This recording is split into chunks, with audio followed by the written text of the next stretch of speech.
आज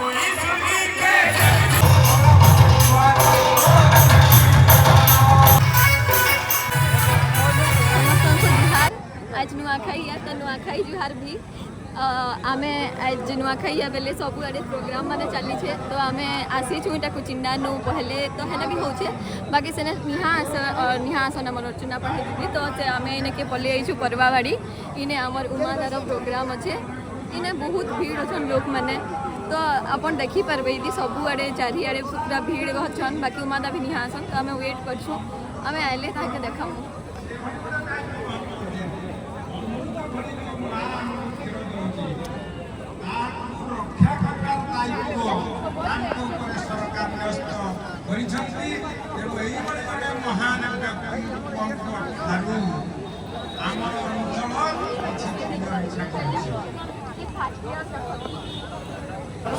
आमे एखन बाहर छुईटा घर हेते बेले जइथिलु जे हेते बेले तो स्टार्ट नहीं हेतिला ना तो आमे घर पर लेथिलु तो एखन फिर से बाहर छु जिमु उमादार जदी स्टार्ट हेतिबा न देखमु आमे एखन पहुंचलु इटा उमादार पहुंचले एना निमा देखि पारबो बहुत सारा लोग अछन एते भीड़ अछन ये कला न साउंड चालू छे आमे पाटके गले देखा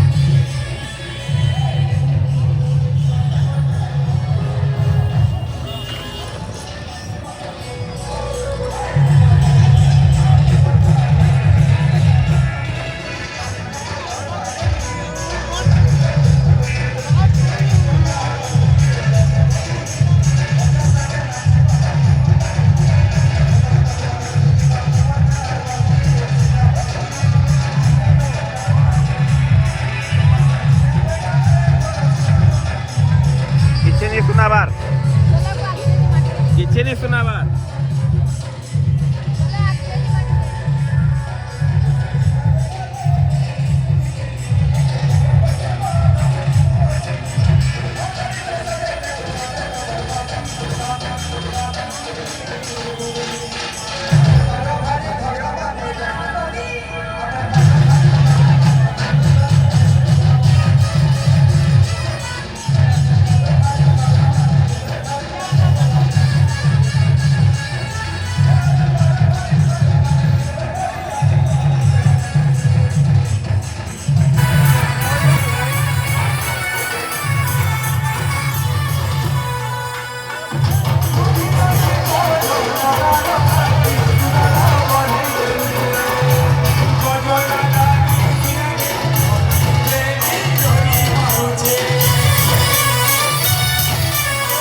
जनसमुद्र देखे लगुଛି